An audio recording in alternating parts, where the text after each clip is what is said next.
Salut à tous, des playoffs 2020 avec les Dallas Mavericks et LeBron James peut-être sur notre route.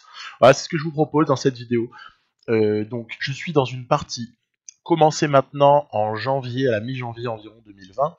Je vous ai montré des Pistons, je vous ai montré des Grizzlies qui sont à la lutte pour les playoffs, eux. Alors que les Mavs, vous le savez déjà depuis l'épisode 2, sont qualifiés, plutôt en bonne position d'ailleurs, puisqu'ils sont top 4 avec l'avantage du terrain. Et voilà, tout ceci se reconstitue dans un premier épisode playoff, et après tout ceci se reconstituera à l'été. Voilà, avec trois projets qui sont complètement différents au niveau de la nature. Hein. Les Detroit Pistons, on part de très très très loin, je vous en ai déjà parlé. Les Grizz, ils veulent accrocher les playoffs, puis après il faudra plus les lâcher et développer les joueurs. Donc on n'est pas au même stade que les Dallas Mavericks, qui eux par contre ont déjà une superstar de la ligue, même si cette superstar n'a que 21 ans, où il y a un petit peu plus d'ambition hein, quelque part. Et là, je commence forcément par les Grizzlies, puisque je suis pas encore en playoff avec eux. Je vous avais montré que j'avais pris les Pelicans également, donc Grizz à la lutte avec les Pelicans en cette fin d'année. Voilà, vous voyez, 29-40, c'est mal parti hein, pour les Pels. C'est très bien parti pour les Grizz qui sont à la lutte avec les Blazers essentiellement. Mais attention, un retour de Phoenix est possible, bref. Vous voyez, on avait en plus un rendez-vous à jouer. C'est ça qui est intéressant en fait dans cette fin d'année NBA, si on y a droit un jour, parce que c'est pas parti pour. C'est donc ça qui était intéressant dans cette fin de saison NBA avant les événements que vous connaissez et la suspension de la saison, c'était le fait que beaucoup d'équipes comme ça à la lutte pour la 8e avaient des matchs à jouer les unes avec les autres. Les Grizzlies par exemple, ils vont jouer 2 fois les Portland Trail Blazers. Il y a 2 rendez-vous avec les Pelicans. Je vais vous montrer le deuxième là dans un instant. Je l'ai joué. Il y a comme ça voilà des confrontations directes qui, en tout cas si la saison avait lieu, seraient décisives. Et évidemment, pour moi, la saison, elle a lieu. Elle a lieu puisqu'on va faire exactement comme si tout ça se produisait encore alors que 3 petits points. Donc, ça se passe à New Orleans et on est en mission du côté des Grizz pour venir un petit peu terrasser cette équipe qui lutte avec nous à distance pour une dernière place en playoff. Alors ce serait pas une calamité pour les Pelicans de pas y aller. Vous voyez, j'exécute des petits systèmes que je vous ai jamais réellement montrés, mais qui sont assez marrants. Voilà, ici voilà Ja Morant qui va se proposer, mais au final il serait sorti d'un écran, mais en fait Jaren Jackson va terminer solo. En fait, c'est génial parce que si on laisse l'IA décider du système qu'elle veut enclencher, eh ben, on n'a qu'à s'adapter après et quelque part par de la lecture de jeu, on peut sans problème, choisir une option ou une autre suivant ce qu'on a envie de faire sur l'instant. Hein. C'est tout bête. Ah donc Brandon Clark toujours aussi fort, toujours aussi monstrueux pour un quoi 23e hein, environ choix de la dernière draft. Jaren Jackson, on le connaît de toute façon, on sait que c'est un très très bon joueur. Il joue magnifiquement bien le pick and roll, le pick and pop, tout ce que vous voulez. Ja Morant, on ne présente plus ce joueur qui vraiment voilà illuminé, très joli move de Lonzo Ball là qui a fait une jolie pénétration. Voilà, donc je tente des petits pull-ups parfois. Voilà. Après, je sais que j'ai du rebond offensif en plus, c'est ça qui est sympa. Le match est serré, hein, parce que mine de rien, les Pelicans, vous voyez, par exemple 15-14 à la mi-temps, c'est très peu au niveau du scoring. Ça prouve bien que les défenses prennent le pas un petit peu sur les attaques. Du coup, bah oui, on est obligé de saisir un petit peu les opportunités qui se présentent du côté de Memphis, parce que cette équipe des Pelicans, elle a de vraies qualités défensives. C'est normal, elle est très athlétique, les joueurs sont jeunes. Alors on va pas dire que Nico Melli est athlétique, hein, évidemment, mais c'est presque le seul avec... Non, même DJ Redick pour son âge, il est hyper athlétique encore. Et puis c'est pas un si mauvais défenseur que ça, même si voilà. Non, il y a vraiment des joueurs qui ont des choses à opposer, et donc c'est ça qui rend le truc encore plus intéressant que voilà, de voir cette défense des Pelicans, que j'arrive évidemment de temps en temps à tromper, ok, mais c'est pas évident. C'est pas évident, ça demande tout du moins de faire attention, surtout qu'on se prend des points en contre-attaque. C'est pas gagné l'histoire, hein, parce que Vous voyez, shoot ouvert là, ça fait gamelle sur le cercle. On est K+2. On est K+2 et... Waouh, non, on se fait égaliser à 40 secondes de la fin. Temps mort. Allez, on va essayer de calmer un peu tout ça, de réfléchir à ce qui peut être mis en place. Oh ben, ce qui peut être mis en place, c'est Balaja Morent. Voilà, c'est un petit peu toujours la même histoire. Toujours la même histoire. Parce que, soit, quand il va au cercle, en fait, Jamorant, soit il provoque une faute, comme ici, celle de Zion. C'était sympa d'avoir les deux en face à face, un court instant. Soit il va au dunk, soit il arrive à trouver quelqu'un qui est ouvert à l'extérieur pour un shoot, en tout cas en théorie plus facile. Et voilà, en l'occurrence, c'était deux lancers, il nous a fait passer devant. Il faut défendre correctement, c'est chose faite. Et ensuite, ah bah tiens, ils font pas faute, les Pels. C'est intéressant, ils ne font pas faute, puisqu'il y a 3 secondes d'écart entre la fin des 24 et la fin du match. Moi, je pense que c'est un mauvais choix, mais bon, voilà. Après, j'ai pris un shoot un peu casse-croûte, mais il avait au moins un avantage, ce shoot.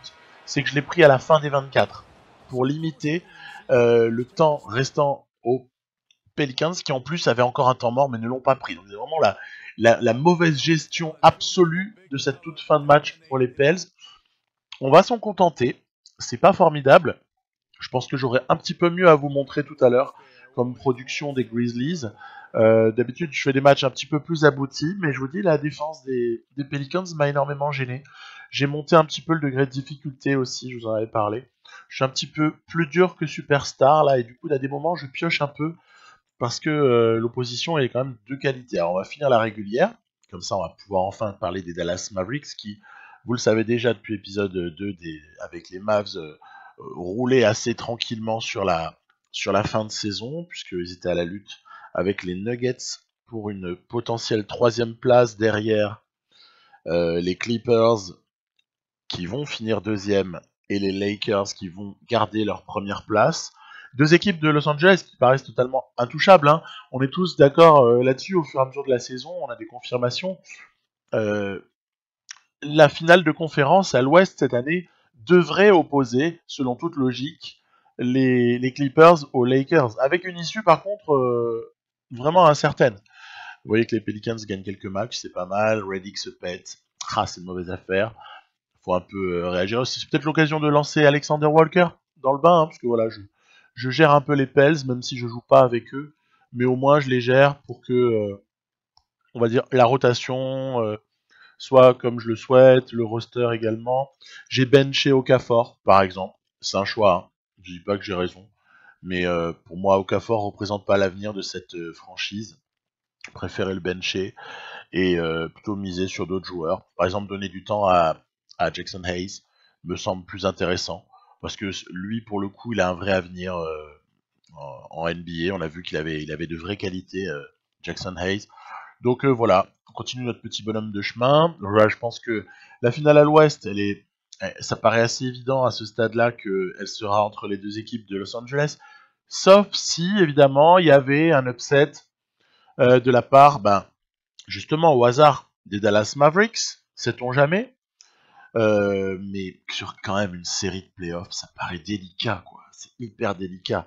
Il faut les battre 4 fois, les Lakers ou les Clippers. C'est pas évident de les battre 4 fois. On peut les battre une fois. Dallas l'a fait cette année. Ils ont gagné contre les Lakers déjà, mais entre gagner une fois ou deux et gagner 4 fois sur une série de 7 matchs potentiels, il y a une marge assez infinie. Surtout qu'il y a plein d'ajustements possibles. Vous avez vu en plus un truc qui est rigolo, entre guillemets, moi je trouve pas ça marrant pour le bonhomme, mais de l'extérieur c'est amusant à observer. Tiens, on voit, c'est amusant là, une confrontation entre mes équipes. Les Grizzlies ont tapé les Mavs, ce qui est un bon résultat. Les Grizzlies se rapprochent vraiment des playoffs de manière significative là, en cette toute fin de saison. Je pense qu'on l'a bien saisi. Luka Doncic, il est victime de pas mal de fautes non sifflées. C'est ça que je signalais juste avant. Il est mal arbitré, je trouve. On serait presque à la limite du manque de respect pour Luka. Vous avez vu les Rockets là qui plongent complètement. Ça c'est l'ultra small ball qui n'est pas apprécié par NBA 2K. Et d'ailleurs dans la réalité il y a eu aussi après un très bon mois de février, il y a eu un hyper mauvais passage pour les Rockets, ce qui fait que On peut quand même se poser de vraies questions sur le comportement des Rockets en playoff, s'ils ont lieu, encore une fois, puisqu'on n'est plus sûr de grand-chose à ce stade de la saison avec ce satané virus. Ouais, donc je pense vraiment que l'upset, s'il peut arriver, n'arrivera pas de la part de Utah. Ça paraît difficile que le Thunder prenne une des deux équipes de LA. Je ne crois plus en les Nuggets à ce stade-là. Je ne crois plus du tout en eux. Parce qu'ils sont trop inconstants et que, au final, même s'ils ont un génie nommé Jokic et un sacré lieutenant nommé Murray, je crois plus du tout en eux par rapport à ce qui est de concurrencer les Clips ou les Lakers. Donc pour moi c'est assez établi. Et Dallas ne me paraît pas en mesure d'accomplir un exploit cette année. Et d'ailleurs, justement, pour la partie, ça nous renvoie à ce que je veux pouvoir faire dans cette partie, où on a comme ça des équipes au profil un peu différent et qui sont pas au même degré d'avancement de leur construction. C'est ça que je trouve assez intéressant. Ça permet de mettre les trucs un peu en perspective. Autant les Pistons sont aux fraises, ok, on l'a compris. Les Pelicans et les Grizzlies, ça c'est deux équipes émergentes. C'est deux équipes qui peuvent vouloir aller en playoff dès l'année qui suit, peuvent y aspirer très clairement, et qui ont déjà une ossature autour de laquelle ils doivent bâtir. La spécificité des Grizzlies, c'est qu'ils ont quasiment toute l'équipe qu'on a là, elle est encore sous contrat l'année qui suit. À une ou deux exceptions près. Je crois qu'il y a Melton qu'il faut prolonger, et puis des petits détails comme cela, mais c'est pas énorme. C'est pas énorme. Donc, vrai chantier. Puis au Dallas Mavericks, on a vraiment du boulot. Ça, je vous l'ai déjà dit, parce qu'il y a vraiment un choix à faire. LeBron James MVP, moi je milite pour ça. Ja Morant, rookie, rien à dire. Peut-être que sixième homme, on pourrait donner à Montrezl Harrell, éventuellement. Bam Adebayo en meilleur défenseur, moi je suis pas choqué, mais je pense pas qu'il l'aura. Le MIP pourrait être Sabonis aussi, et le coach de l'année, Budenholzer, ouais, ça paraît cohérent l'histoire. Allez, les playoffs, enfin, on y est. Dallas joue contre Utah, donc le 4e contre le 5e, avec surtout, si on regarde au-delà, la promesse d'un affrontement en demi-finale de conférence contre les Lakers. Donc c'est ça qu'on doit viser pour les Mavs, c'est essayer d'aller jouer ces Lakers en demi-finale de conf et voir un petit peu comment ça se passe. Donc c'est tout l'intérêt de cet épisode. Du côté de Memphis, on hérite d'un mauvais tirage parce que se prendre les Clippers au premier tour, waouh. Donc là, vous voyez par exemple, tiens, intéressant, égalisation du Jazz qui est allé prendre une victoire sur le terrain de Dallas. Pas grave, parce que Dallas est très fort à l'extérieur. Donc voilà. Du côté des Clippers, on mène 2-0, notamment avec un carton de Kawhi Leonard sur ce match-là, 41 points. Ensuite, on simcast avec les Mavs. Qu'est-ce qui se passe? Allez, on va prendre le troisième match du côté du Jazz pour reprendre l'avantage du terrain.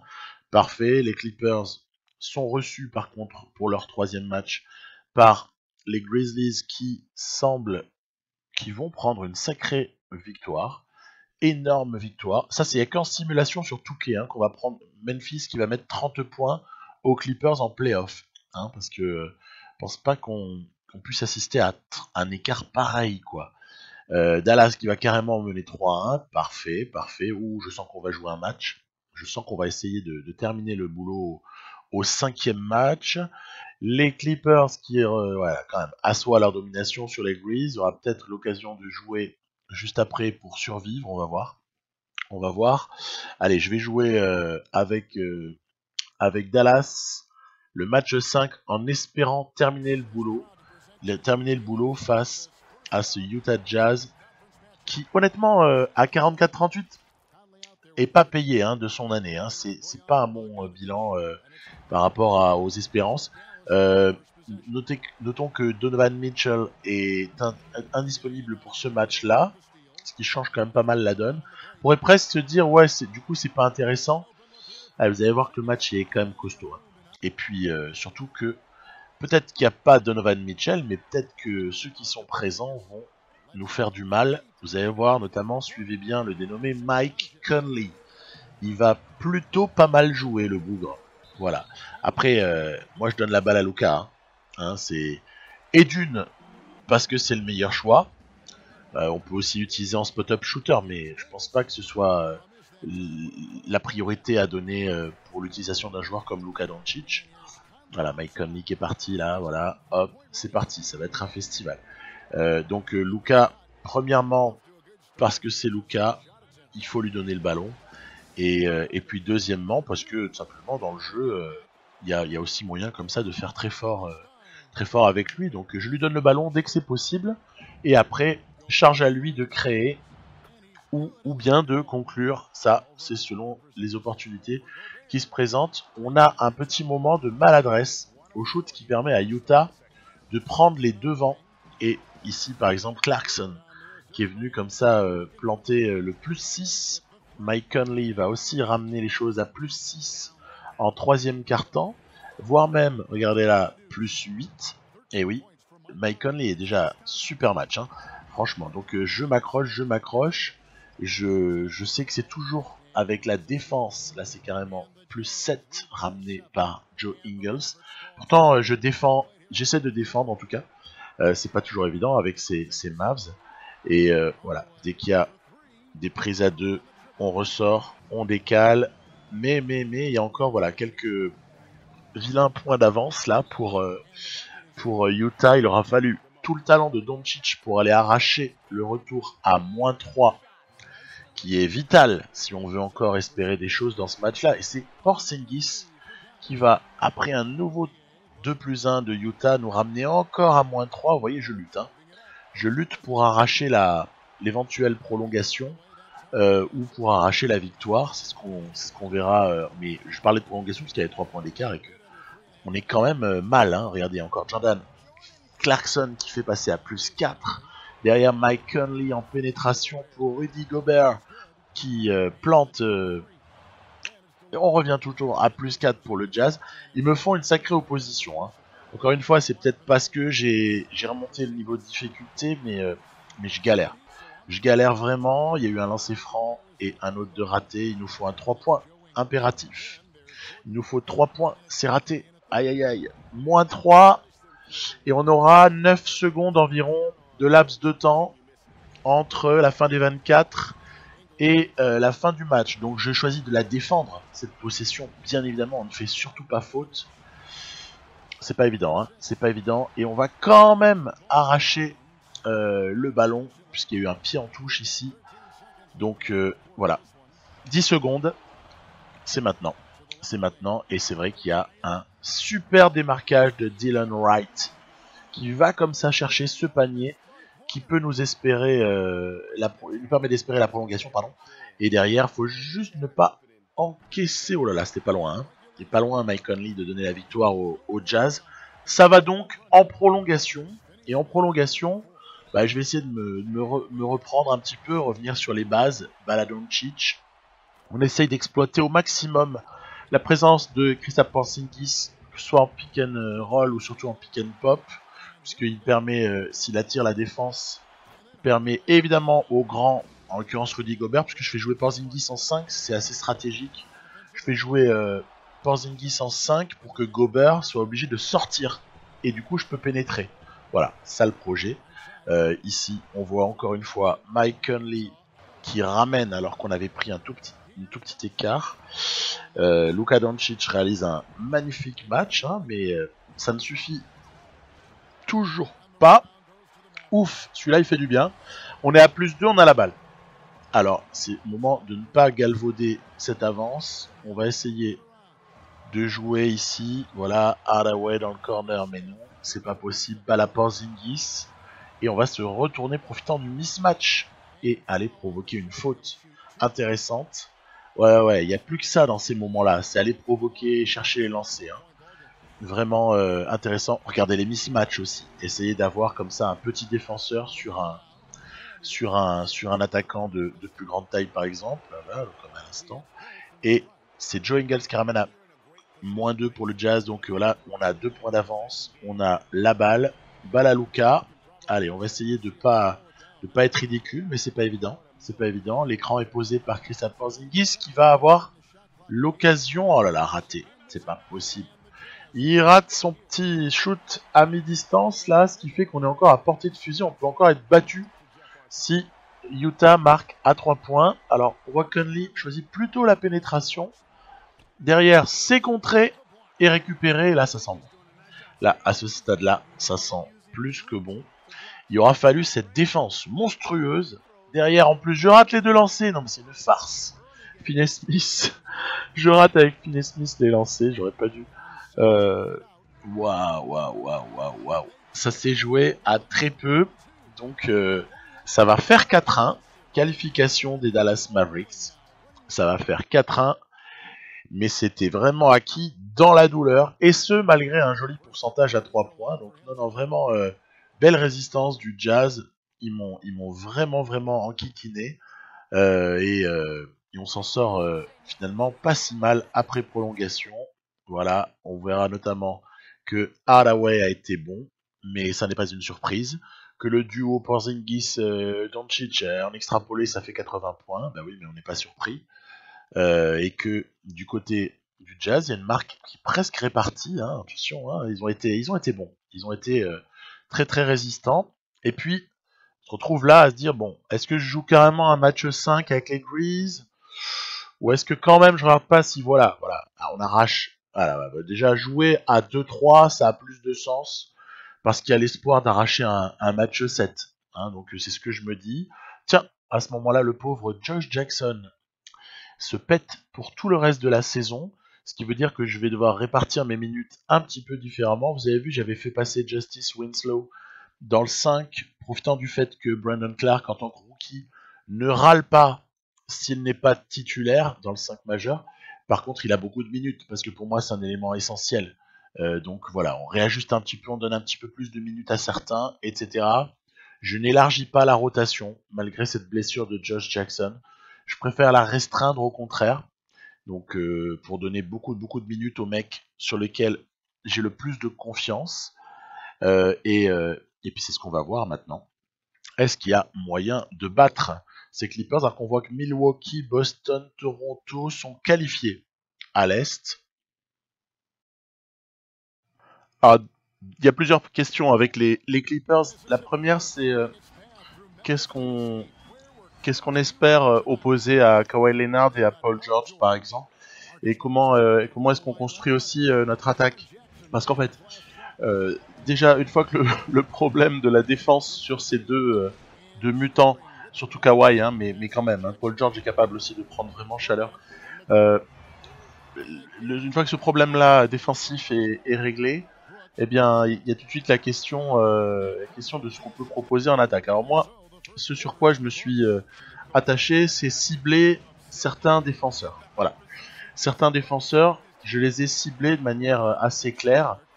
Donc là, on aperçoit des points sur contre-attaque. Là, on cible pas grand monde. Hein, c'est juste parce qu'on a eu une bonne défense et une transition efficace. Mais disons, voilà, j'ai essayé de beaucoup cibler lorsqu'il était sur le terrain. Par exemple, Lou Williams. Voilà, quelqu'un que je cible pas mal. Évidemment que je vais pas attaquer. Et encore, voilà, vous voyez, là par exemple, j'avais créé une mismatch. Et Lou Will, il va quand même réussir à taper la balle sur Jaren Jackson. Donc il y a comme ça des petits leviers qu'on peut activer. Et j'ai essayé de le faire dans ce match, qu'on se retrouve, allez, plus ou moins on va dire, à égalité avec un petit avantage quand même. Petit avantage à ce stade-là du match, c'est en fin de troisième quart. Et avec voilà, une idée, c'est que déjà, si on a résisté jusque-là, bah, ça doit vouloir pouvoir dire qu'on peut peut-être l'emporter. Très bon match de Reggie Jackson. Il a été pas mal. Et vous voyez là par exemple, je me retrouvais dans une forme d'impasse en début de quatrième quart. J'ai eu un peu mon moment faible, hein, c'est normal avant avoir le retour du 5 majeur, hein, c'est assez traditionnel. Ben, à ce moment-là, grosse perf de Deng, hein, notamment Gorgie Deng, et puis je me suis recentré sur les lancers francs. Parce que c'est clair qu'à partir du moment où vous êtes un peu dans le dur, il faut essayer d'aller provoquer des fautes. Provoquer des fautes, on y arrive pas mal avec un timing de relâchement des touches de la manette un petit peu opportun. Là par exemple, on se sort aussi d'une situation assez importante avec ce Justice Winslow qui vient comme ça planter en pull-up derrière c'est Ja Morant qui artille, ben voilà. Mais Ja Morant défendu par qui, hein? C'est ce que je vous disais au départ. C'est-à-dire qu'on a encore une fois ciblé un défenseur, même pour ce qui est d'un système en floppy, et même pour ce qui est un système en sortie d'écran à 3 points par exemple, je vais quand même cibler le défenseur faible. Même si mon shooter n'est pas forcément le meilleur, en l'occurrence Dylan Brooks est meilleur à 3 points que Ja Morant, mais c'est pas ça qui doit gouverner. Allez, on a plus 5 à ce stade-là. Vous voyez par exemple ici le shoot est contesté, j'aurais pas dû le prendre. Et il y a comme ça des moments, hein, bon, le jeu on finit par le connaître. Il y a des moments, après Kawhi il est respirable, hein. Il y a des moments où il faut pas prendre certains shoots. Là en l'occurrence je l'avais pris, c'est pas grave. Allez, on a un ballon, on est à plus 3 en fin de quatrième quart-temps.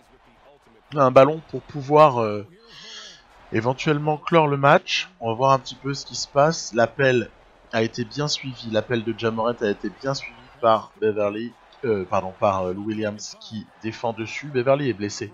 Et on va comme ça s'en sortir un peu miraculeusement. Mais oui, en fait, c'est tout. Il y a un moment donné où on va jouer comme ça au poste, même avec un arrière. Et cet arrière peut comme ça poster efficacement un très mauvais défenseur. Donc j'ai été obligé d'exploiter pas mal certaines défaillances, on peut le dire, de l'IA pour gagner ce match avec voilà, donc assez stratégique en fait. Cette victoire elle est pas du tout sur le talent de qui que ce soit dans l'équipe des Grizzlies, c'est plus sur une certaine solidité et une exploitation de mismatch assez permanente pour aussi essayer de provoquer des changements de défenseurs, etc. etc. Puis après, c'est quand même étonnant d'arriver à battre les Clippers, même en déployant tout ce que je vous ai dit là. Quand même étonnant, et ça rejoint un peu l'impression que j'avais l'été dernier. J'avais fait mes mises à jour et tout sur 2K18. Et à ce moment-là, je me disais, ouais, cette équipe manque de rebond. Et au final, euh, c'est un petit peu prévisible le jeu en attaque à la fin. Bon, c'est pas ce qui va les empêcher de passer en simulation là, et donc de sortir les Memphis Grizzlies. Ok, pas de problème. Mais j'espère qu'on verra pas IRL, si on a la chance de revoir du basket un jour, qu'on verra pas ces mêmes soucis dans le jeu des Clippers, parce que pour moi c'est un petit peu la limite de cette équipe-là. Ça va être se faire ultra dominer au rebond, et ainsi que peut-être un problème de partage du ballon sur les fins de match. Il faut pas il faut pas que Kawhi monopolise trop le ballon. Voilà, bon, c'est ma petite intuition. Allez, les Lakers, on est au match 1, je suis rentré, mais alors attention, hein, parce que l'entrée quand on fait un simcast, elle est dramatique, hein, vous voyez. Porzingis, Finney-Smith, exclus, et ils sont tous les deux à 6 fautes. Voilà, allez hop, plié. Donc ça, il y a vraiment que en simcast qu'on voit ça, hein. Pour ça, en fait, c'est quand même assez dégueulasse de rentrer après un simcast. LeBron James voilà, est en train de faire gagner ce match à son équipe, voilà, qui est fait. Donc, on était éventuellement en situation de pouvoir peut-être un peu résister, mais en fait, pas du tout. C'est Danny Green, en l'occurrence, là, qui a plié un petit peu l'affaire. Et 1-0 pour des Lakers avec LeBron James très très fort. Anthony Davis qui voit pas beaucoup la balle quand même par rapport à ce qu'on connaît, hein. Quand même il a beaucoup de ballons en attaque, et notamment dans des temps faibles où LeBron James n'est pas sur le terrain. Du côté des Mavs, Doncic, Porzingis ont plutôt assuré. Allez, ça donne envie de voir la suite en simcast, pour se rendre compte que 2-0 pour les Lakers, pourquoi pas, c'est pas un problème. On va maintenant du côté de Dallas pour une réaction des Mavs. Voilà, réaction des Mavs qui reviennent à 2-1. On voit que de l'autre côté, c'est une boucherie, hein. Les Clippers sont en train d'atomiser les Nuggets. C'est pas tellement surprenant, pour être honnête. Égalisation par contre des Mavs. 2-2 contre les Lakers. Non mais qu'est-ce qui se passe? Il se passe quelque chose ici. On va continuer, on retourne au Staples Center, et c'est encore une fois une victoire des Mavs, la 3e d'affilée, pour mener 3-2 contre les Lakers. Bon là je me dis c'est pas possible. De deux choses l'une, joue le entier ton match. De deux choses l'une, soit ça passe et ça fait 4-2 et c'est l'exploit de l'année, soit ben on retournera à la réalité et puis et puis tout ira bien. Je mets Finney-Smith sur LeBron James, Kristaps Porzingis sur Anthony Davis. En fait, j'ai aucune solution défensive face à cette équipe-là. J'en ai aucune qui puisse permettre d'être en paix et de se dire bon ça va, je suis tranquille. Aucune. Donc effectivement à partir de là, c'est du bricolage et puis ce qui va surtout être très douloureux, c'est les moments où j'ai pas Finney-Smith sur le terrain et les moments où j'ai pas Porzingis sur le terrain. Donc là on doute qu'il y a des mauvais moments à venir en la circonstance. Voilà, ici un contre de Porzingis qui règne sur la raquette en ce début de match. Voilà, ici on va attendre le trailer pour Porzingis qui évidemment est chargé, lancer franc. Ok, c'est un excellent tout début de match. Vous allez voir la suite. Excellent tout début de match pour les Mavs. Ballon volé. Et oui, parce que je me retrouve avec Hardaway qui est obligé de faire illusion en défense sur McGee puisque ça joue grand en face et moi je joue petit. Donc on aurait pu adapter, hein, mais voilà, j'ai choisi de conserver ça. Alors voilà, si LeBron James prend son rebond offensif après un fadeaway raté à 3,50 m, ça va pas aller du tout. Et là c'est pareil, on n'a pas forcément l'adresse sur ce shoot de Doncic. Derrière, heureusement Danny Green qui rate, mais voilà, l'action repart. C'est pas possible, c'est juste pas possible. On se retrouve avec des situations où en fait le talent individuel, on l'a vu 2 fois d'affilée ici là, de Anthony Davis et de LeBron James, sont impossibles à gérer pour nous. C'est juste impossible. Et c'est ça qui en fait doit être la suite, doit servir de base à la suite de cette partie, de cette série. C'est ces constats-là. C'est de voir qu'on se fait complètement... on ne peut pas exister en vérité défensivement face à de tels mutants. Alors évidemment que de temps en temps ils peuvent rater. Alors, on était à 2 doigts de réaliser quelque chose de sympa à la fin du premier quart. L'écart est faible, hein, parce que je me nourris de bien peu de choses. Je me nourris de très peu pour essayer de rester au contact, mais on sent très bien que tout ça peut aussi vite exploser à peine les Lakers auraient du succès. Pareil, les shoots externes, si on rentre pas les shoots externes avec des mecs comme Seth Curry ou Luka Doncic, bah là on peut pas exister, c'est pas possible. Après LeBron James en mode bison qui comme ça voilà va chercher le N1, il y a rien à faire. Même Finney-Smith qui est pas le pire défenseur de la terre, est pas mal, mais même lui c'est impossible. Il faut des talents incroyables, des exploits formidables pour se retrouver. Alors là j'ai laissé ouvert sur le changement d'écran parce que de toute façon j'avais pas le temps d'y aller. Heureusement LeBron a raté. Et en fait on va recoller comme ça ici à 15-17. Pas mal, allez, on est à -2. Tant qu'on est à -2, il y a de l'espoir. Porzingis, aidé par sa grande taille, prend du rebond. Regardez encore une fois, shoot ouvert. Dolestein qui va attraper les mouches. On tente un tir désespéré. Voilà, bon, on est vraiment sur la corde raide. Parce que c'est trop athlétique, c'est trop talentueux, c'est trop tout ce que vous voulez. La doublette LeBron James, voilà, pull-up, machin, enfin, il fait tout son récital, LeBron. Hein. Vous verrez le total de LeBron James à la fin de ce match, c'est juste invraisemblable. Alors moi j'essaie d'exister, c'est sûr que vous mettez JJ Barea d'un côté, vous mettez LeBron James de l'autre, les écrans là de Howard, ils sont magnifiques. Les écrans, on peut pas passer. LeBron qui shoot derrière un écran, c'est juste une arme absolue, vraiment en la circonstance. Et encore, regardez, on trouve quand même l'adresse de Delon Wright. On va ici, par exemple, aussi avoir un shoot merveilleux de Luka Doncic. Enfin, merveilleux, qui fait gamelle, mais on n'était pas si loin d'avoir une jolie réussite. Là, c'est évidemment, par contre, sur la contre-attaque, Danny Green qui va chercher les lancers. Donc, très difficile. Il faudrait arriver quasiment à limiter à 0 tous les autres. Javal McGee devrait mettre 0 points, Danny Green devrait mettre 0 points, pareil pour Rondo. Voilà, c'est peut-être le seul salut si on joue le match dans ce mode de difficulté là, bien évidemment. C'est sûr que si je joue en pro ou en je sais pas quoi là, ou en star, bah ouais, évidemment que je vais gagner, mais c'est pas le but. Il faut se confronter à un truc super difficile. Et là, en fin de troisième quart, on a enfin un tout petit peu d'adresse qui fait qu'on recolle à 31 partout. Oui, mais voilà. Derrière, il y a forcément un début de quatrième quart à gérer avec quand même des remplaçants. Regardez ce que va faire Anthony Davis. Hop là. Non, non. Maxi Kleber ne peut pas défendre sur Anthony Davis. Ça, c'était au cas où on avait des doutes. Mais il n'y en a pas. Il n'y a aucun doute là-dessus. Et donc, je vais multiplier les temps morts. Je vais essayer comme ça de faire revenir après mes titulaires, entre guillemets. En tout cas, mon 5 majeur. Regardez-moi ça. Hop là. Ça. Ben voilà. C'est tout. Il n'y a rien à dire. 40 à 32. On est en train de toucher notre petit plafond de verre. C'est comme ça. C'est comme ça, il faut accepter. C'est pas très agréable.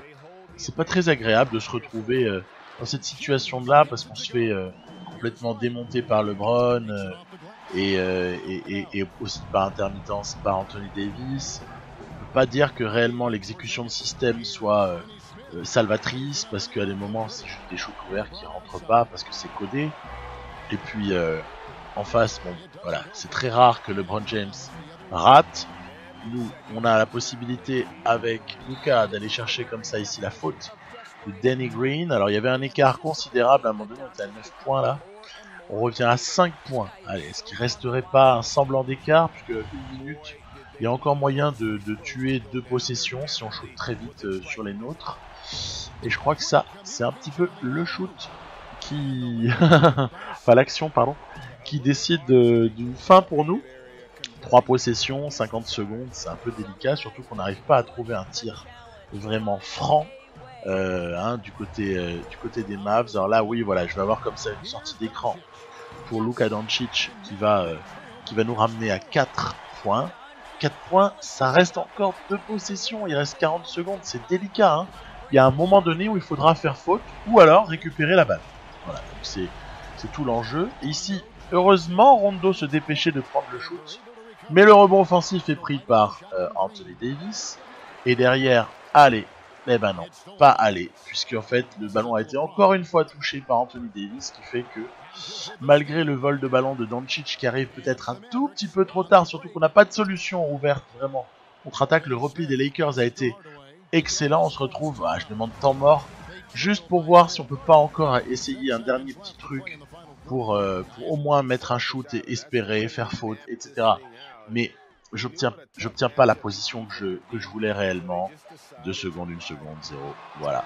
Terminé l'histoire. Termine à 47-43. C'est presque flatteur de terminer avec si peu d'écart. Parce qu'en fait, il y a un monde d'écart entre ces deux équipes. Dans la réalité, je peux pas affirmer qu'il y a un monde d'écart, mais il y a eu un gros écart. Mais alors dans le jeu, il y a vraiment un monde d'écart. Les Mavs, même s'ils sont super intéressants à jouer, c'est génial. Mais par rapport à LeBron James et Anthony Davis, plus tous les soldats qu'il y a autour, qui en plus se comportent comme des véritables chiens quoi, en playoff, comme ça, c'est énorme. Danny Green, il a pas lâché Doncic du match, c'était insupportable. Rondo a été bon aussi, enfin, magnifique, magnifique. Donc, voilà, toujours l'histoire qui va être... On est à 3-3, puisqu'on n'a pas su conclure au match 6. Qu'est-ce qui va se passer au match 7? Je vous le donne en 1000. Une qualification très logique pour les Lakers. Lakers qui rejoignent donc les Clippers en finale de conférence à l'ouest. Moi, ça me paraît pas mal, cette affiche finale. Clippers-Lakers, et de l'autre côté, Boston contre Milwaukee. Ouais, ça peut tout à fait arriver. Ça peut tout à fait arriver, on y croit. Une finale Clippers-Bucks serait absolument pas aberrante. Et à ce moment-là, moi, je vois une victoire des Clippers, tant qu'à faire, parce qu'ils me paraissent quand même plus complets. Et c'est ce qui va se produire là aussi dans le jeu. Donc, MVP Kawhi Leonard, qui est MVP pour la 3e fois avec 3 équipes différentes, ce qui est quand même pas non plus banal en NBA, d'être champion avec 3 franchises différentes et d'être MVP à chaque fois. Et voilà, c'est la fin de cet épisode où on aura pas mal de choses à proposer par la suite. L'été va être hyper important puisque chacune de mes équipes a des objectifs. Ne vous inquiétez pas, je ne délasserai pas les Pelicans, je m'occuperai aussi d'eux de près, mais il va falloir essayer de trouver des solutions pour être plus performant, notamment face à ce type d'équipe comme les Lakers du côté des Mavs. Et puis du côté des Pistons, on a plus le temps, on peut construire un peu plus lentement. C'est pas un problème. Et puis les Grizzlies, par contre, devront solidifier leur place dans le top 8. Voilà, c'est un peu mon objectif. Voilà, je vous dis à très bientôt. Bye bye.